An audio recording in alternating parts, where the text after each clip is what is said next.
So, Christmas has come and gone, and that means I've got new movies that I can talk about for this channel. But that also means new Star Wars movie. And I haven't taken down my lights yet. But I just saw Star Wars The Last Jedi, and I think I finally managed to put my finger on what's been feeling so off about this new trilogy of movies. Now, because I'm going to be criticizing Star Wars, that means a lot of people aren't going to like my opinions, and they're going to leave because I'm saying negative things about the series. So, I'm just going to piss them off right now.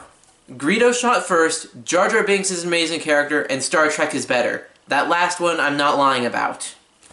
There are three main problems I found in these new movies, and they can be boiled down to the world building, the jokes, and just being pointless.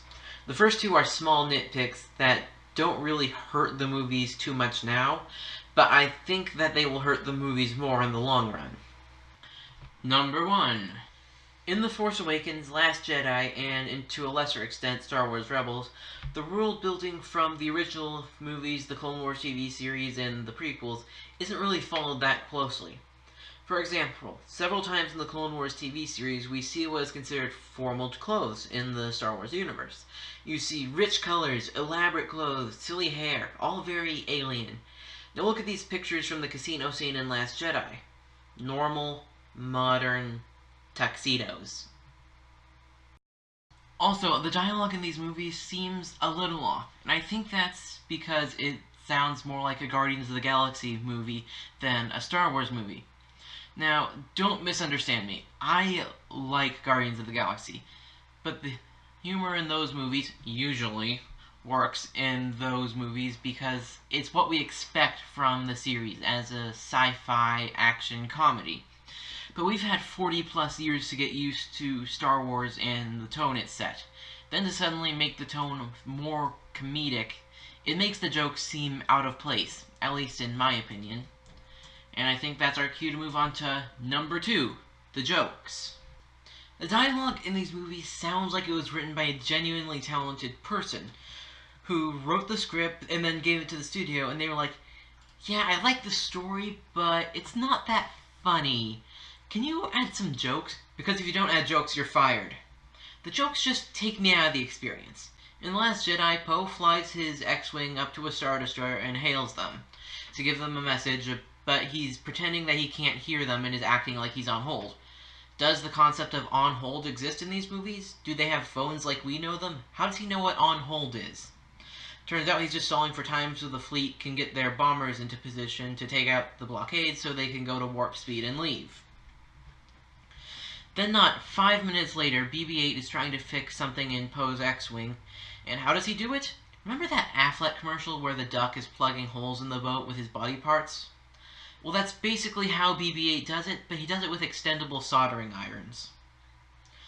My point is that they stop the story for the sake of the joke. Take a look at the famous Who Talks First scene from Force Awakens. So, I had to edit out the clip that was supposed to go here to comply with copyrights. Just skip to about 4:13 to resume the normal video. Disney is mean.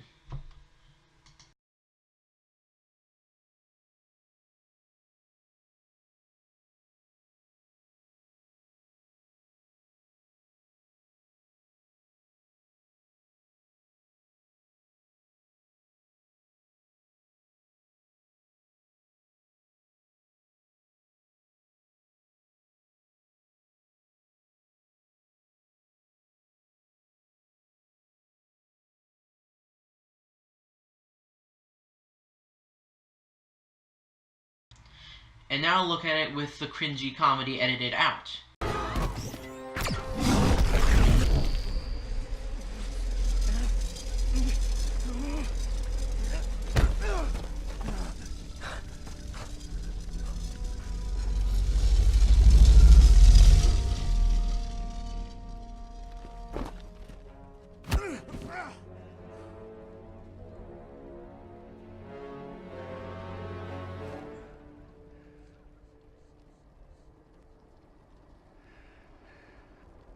The old man gave it to you.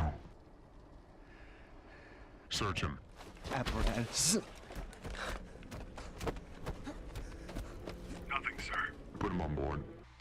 Then take a look at the scene from the prequels. I don't like sand. It's coarse and rough and irritating, and it gets everywhere. Not like here. Here everything is soft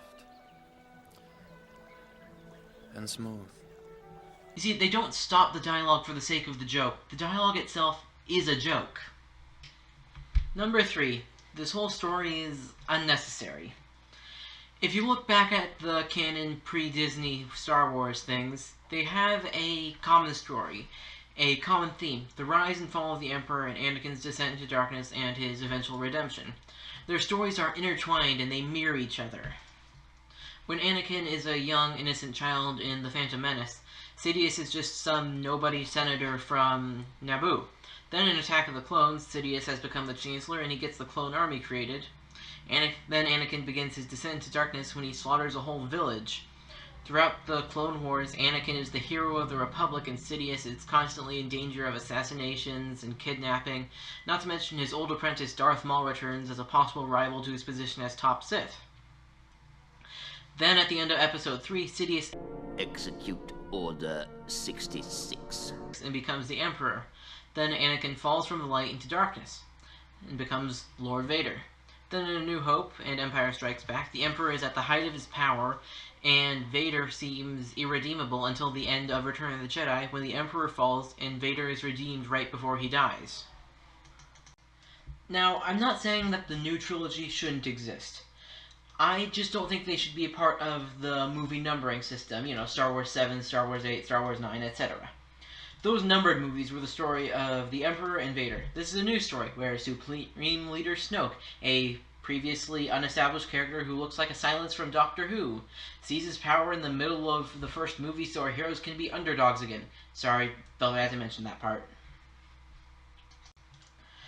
The point I'm trying to make with that last segment is that these movies are like if Star Trek The Next Generation was advertised as Season 4 of Star Trek The Original Series. 20 years after this original series had ended, with no changes from what we got in TNG, with completely new characters. It would be wrong to do that. TNG was its own separate story set years after the original, and to say it was another season of the original would be false advertising. It's the same for this new trilogy of Star Wars movies. They are their own separate thing in the same universe, and calling it Episode 7 or 8 or 9 is just false advertising, if you ask me, because it has very little to do with the story that tied the original trilogy and the prequels together. And that's more or less what I think of these new Star Wars movies. Now, to be clear, I don't hate these movies. I enjoyed them very much. They are visually stunning. The story is pretty good, could do with some work, bit of dialogue fixing. But I really do enjoy these movies. And the acting in these is a lot better for the than in the prequels. For example, Carrie Fisher gave an excellent performance for a corpse. Wait, what do you want? Come here. What do you say? Okay, I would like to rant about something. I would like to complain. Okay, so I have no problem with fandoms mourning the death of brilliant actors and actresses. Like when Carrie Fisher passed, the Star Wars fans decided to raise their lightsabers. But how they mourned the death of brilliant actors and actresses is wrong. In the Harry Potter universe, the wizards and stuff, they would raise their wands to respect the dead wizards and stuff. Well, the Star Wars fandom looked at that and said, that's not a bad idea. We're gonna steal all that from you and do it ourselves. In the movies Harry Potter, they actually they showed in the movies raising their wand. Never once did a Jedi ever raise their lightsaber to another dead Jedi. They held a casual Jedi funeral and burned the body. They never raised their lightsaber. So don't steal stuff from other fandoms. Rest in peace, Carrie Fisher. And you say my comments in this video were petty. They were! And my rant is petty. That is all I have to say, so adios. So, that's the end of the video. Subscribe to our channel, follow us on various social media links I will be putting everywhere, and like it, comment on it, tell me I'm terrible for liking Star Trek more, which I do. It's a lot better, the character development is a lot better done.